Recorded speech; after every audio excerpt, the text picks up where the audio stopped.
Welcome back in live to another episode of Rock Boys Football. We are starting our 2022 NFL Draft Big Board. As you guys know, we've been working through our position rankings on the offense side of the ball, the defensive side of the ball, and now we're culminating our big board. We'll do 150, maybe 300 players, depending on how much film we get into. And we're starting off with our top five here. We both agree on Aiden Hutchinson and Kayvon Thibodeaux, both elite at their position. KT obviously has been talked about as the number one prospect for a couple of years now. Aiden Hutchinson passed him with a just stellar performance this year. Dill, there's not really much to say. We've talked about these prospects a lot. Top two easily. Yeah, I don't even think it's close, honestly. Such blue chips it seems like, and I think even separating them is extremely hard. You kind of like the flavor you choose, if you will, and I don't know. As a Michigan fan, I go Hutch, but yeah, not going to hear me complaining if you say Kayvon. So yeah, and positional value, having an elite edge rusher, pass rusher, guy on the edge who can play really high level football is vital. So easily the top three. So here we differ at their number three. I have Evan Neal. I have been just so impressed with Evan Neal the whole process. That Alabama offensive line has taken its lumps, but Evan Neal on his island just cleans up. He's great in the run game. He's great in pass pro. His feet worry me a little bit, but because of how big he is and because of how long he is, I'm not too worried. He just doesn't get beat. His film is phenomenal, even against top SEC talent. I think he's a lock. I think he's the number one tackle, and if you're trying to protect your quarterback, you can't go wrong with Evan Neal. I mean, Evan Neal's great. Like I don't totally. I don't think it's unreasonable to have him three. I don't. Again, you're right. He has been nails in terms of production and in terms of how little he gives up and how dominant he is in the run game. But again, I don't know. I don't think you see him consistently tested by great edge rushers in this SEC this year.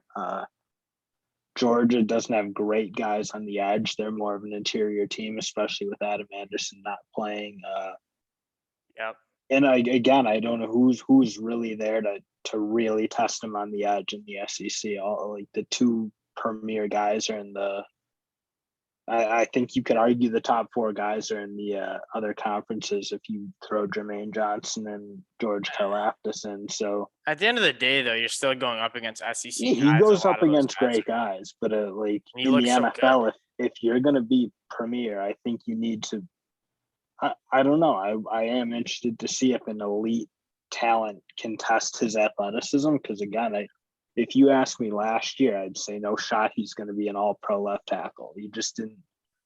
I didn't see it. I didn't see the athleticism of like a Joe Thomas or some of those Trent Williams, like those guys who really move well at the big sizes, and I just don't always see that from him. So what do you see? I guess we'll just move on to what do you see out of Kyle Hamilton that puts him above?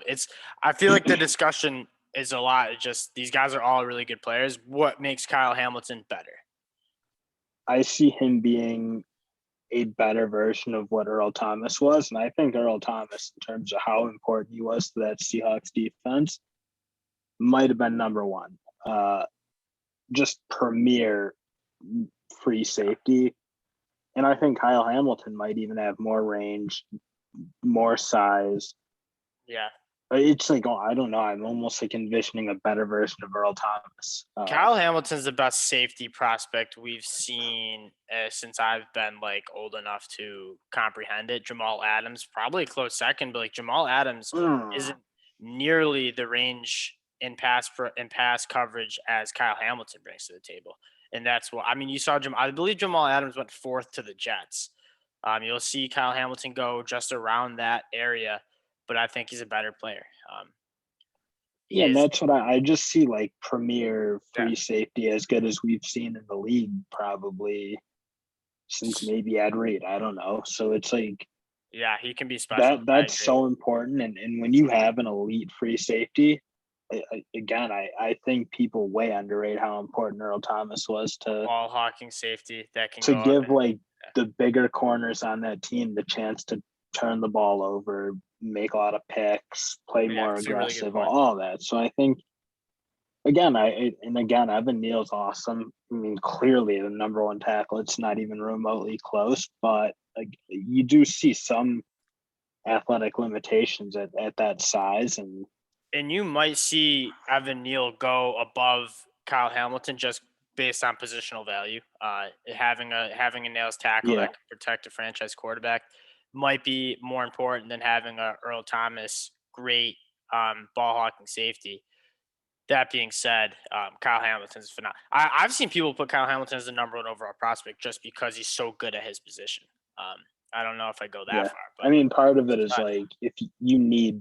I mean, I think defensive end is the most important position. If you can get premier defensive end yeah, play, that's like crucial. yeah. So And that's why you might see Tyler Linderbaum not in the top 15 just because he's yeah, the best exactly. player at his position, but the position. Interior line though And to be is the honest, best. that's why Derek Stingley edges out Kyle Hamilton on my big board is what we saw from that kid as a true freshman at LSU was something extremely special. He ran a 4.3 40 with a 42-inch vert in high school. Um, just an insane athletic physical attributes that were on that he put on film as a true freshman in the SEC. Part of that just phenomenal LSU team.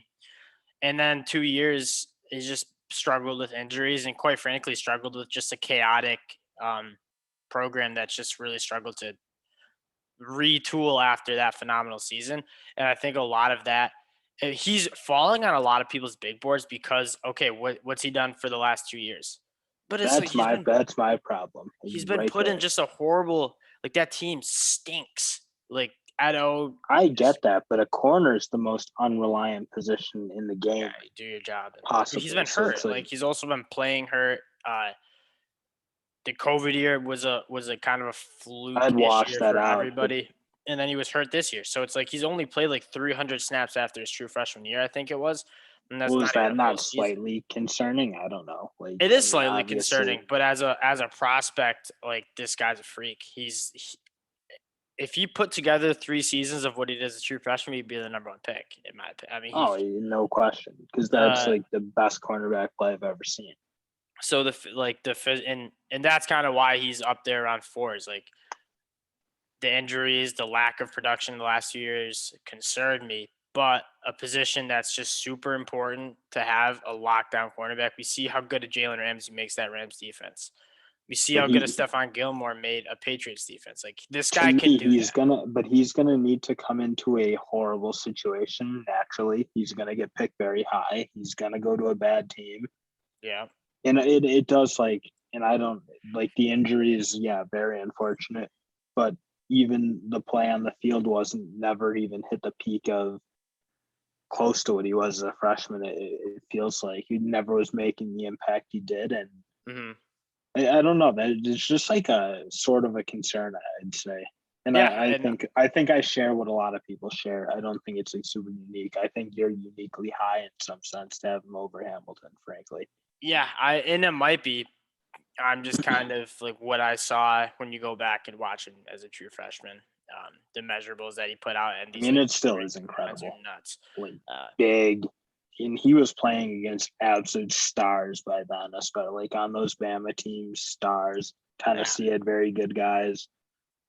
yeah, he's just Yeah, I don't know. extremely impressive. So that's it for our top five big boards. We're gonna be back next week doing 6 through 10, and so every week we'll be kind of knocking out 5, 10 guys. Really, just starting to stack our position rankings, stack our big board rankings, and again, subject to change as pro days, as combines, as injuries, as senior bowls come out. But I don't see this top five moving that much. And these guys are pretty head and shoulders above um, some other prospects. I've seen a Kemakwanu kind of guys creeping in there, but we both agree on the 5 players. We just don't agree in the order. Once again, thank you guys for tuning in. We appreciate all the support we've gotten, and we will talk to you guys later. Peace.